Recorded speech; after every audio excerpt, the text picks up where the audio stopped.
It's a bird. It's a plane. No, it's Cockroach, the superhero. Imagine what it would be like to be a kid with superpowers. How would it feel to fly through the sky? How would you overcome your fears? How would you tackle bad guys? Hello and welcome everyone to the Difference Makers Show. I'm Lynn Sanders, your host, and I'm so glad you're here. I'm excited to introduce you to our program, Bringing Superheroes to Life for Children, with author Steve Frederick, whose superhero series is getting rave reviews by kids, teachers, and parents alike. His books tackle important issues that kids are facing today, like relationships, bullying, and facing your fears.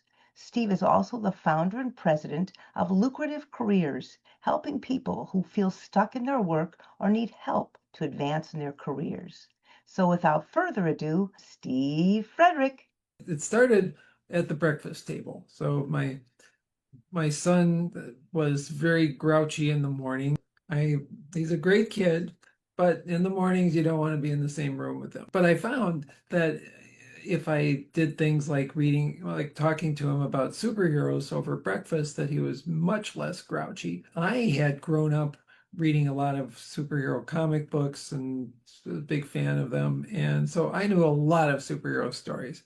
But even so, I eventually ran out, and one day I just said, I'm tapped out. And so he just looked up at me and said, well, then make some up.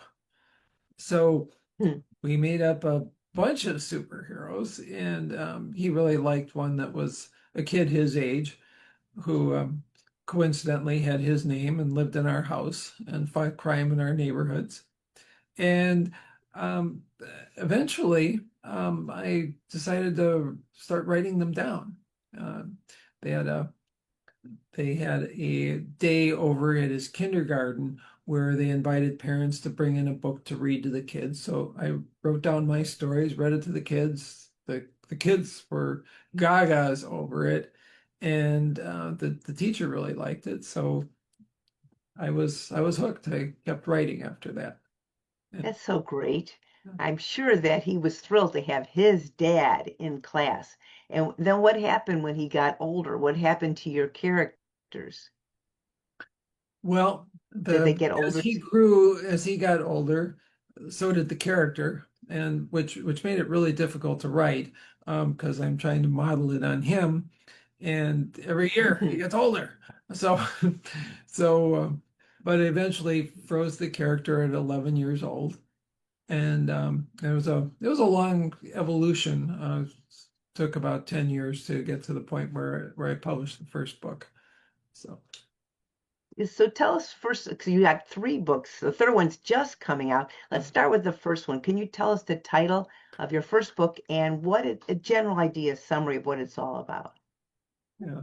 So the first one is the Breakfast of Superheroes, and it's the where Can you say that again? I think we got a little it's glitch there. Go ahead, say it again, Breakfast of please. Superheroes. And Breakfast of uh, Superheroes. in this story, the famed superhero, he needs money, so he loans his deceased brother's magic ring to a cereal company so they can make toy copies. And the magic ring is very tired of being locked up in his drawer, and it escapes and goes into one of the cereal boxes, and it eventually finds its way onto the finger of Kyle Alexander, who is a 11-year-old kid, and he's kind of the anti-superhero. He's a very scared kid. He's clumsy, and that was originally just supposed to be funny. But then as I started with the series, it occurred to me, well, this is really everybody's story. You know, Right. uh, and he, in the course of the books, he is amazed to find out that other people are scared too, including the superheroes. So So you're that's really helping kids recognize themselves in Kyle, would you say? Because Kyle's facing you his fears? Yes, and in this book also he is mocked. He is some nasty criminals start making fun of him, and he has a C on his hat, so they start making up names for him that start with C, and cockroach is the one that sticks. So he's saddled with this awful name, but instead of getting down about it, he embraces it. And he says, "Cockroach. They come out of nowhere. They're fast. You can't kill them." They so he says, "I like that name." And he takes it on and it becomes his superhero identity. That's great. That's a great idea, turning negative into a positive. Mhm. So then after you created this story, what was the feedback that you got? Because you told me you shared it with kids in the schools.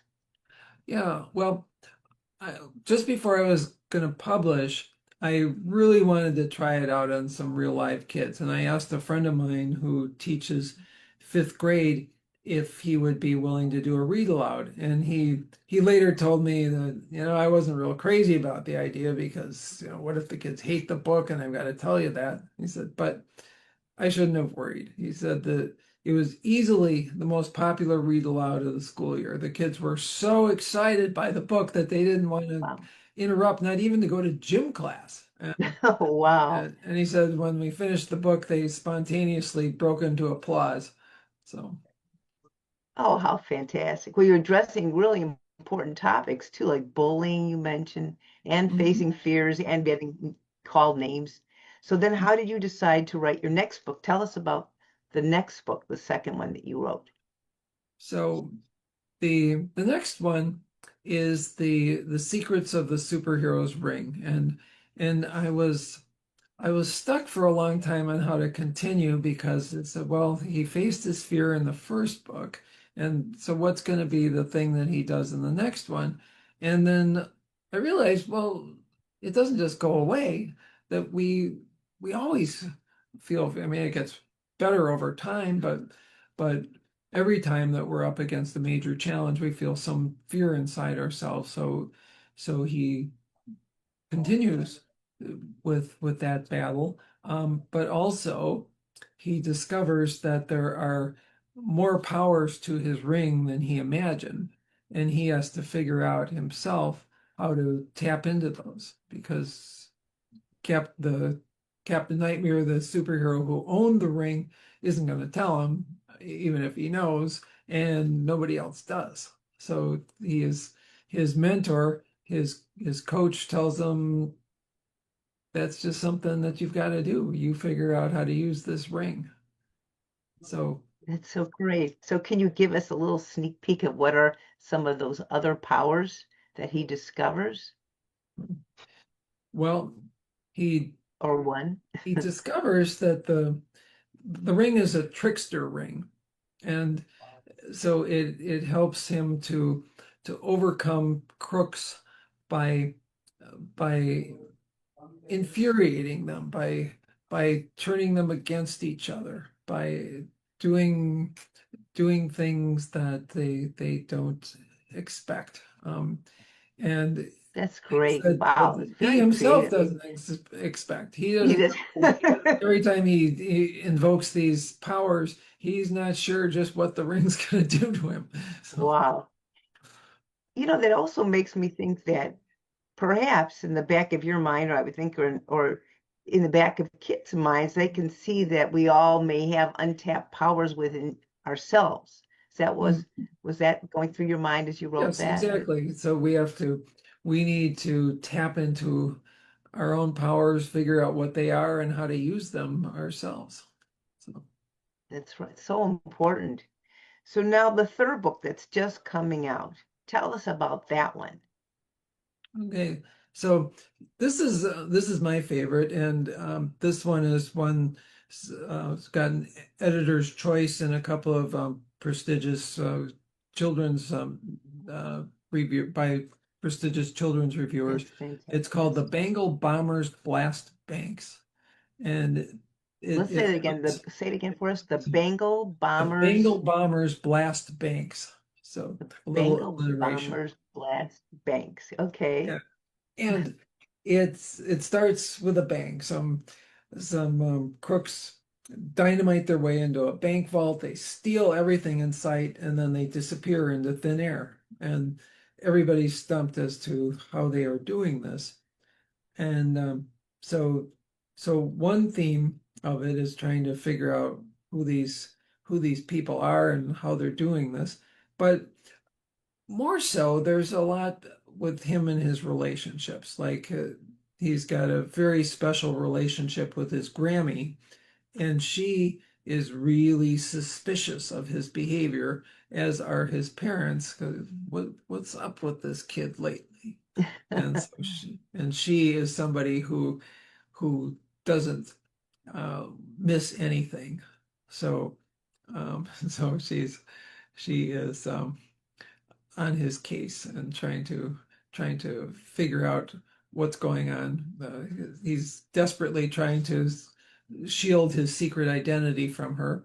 Um, it's also a uh, there's a real conflict with he's being bullied in both worlds. He's being bullied at Mm. school. He's being bullied by another superhero, the one whose magic ring he now has, and so he's got to deal with that.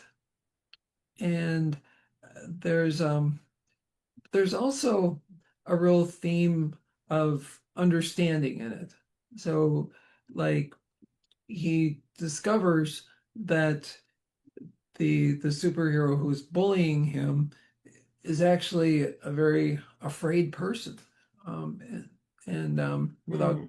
without giving it all away, but and in the course of the book, there's a fight between a couple superheroes over this bullying, and there's a conflict de-escalation, and I wasn't quite sure if the kids would get it, so I asked a teacher to read it to the class, and she said, "Oh, there was a lot of discussion about that." They said the kids Wow. were amazed. They said that the leader of the superheroes, he didn't do anything but talk to him to resolve this conflict.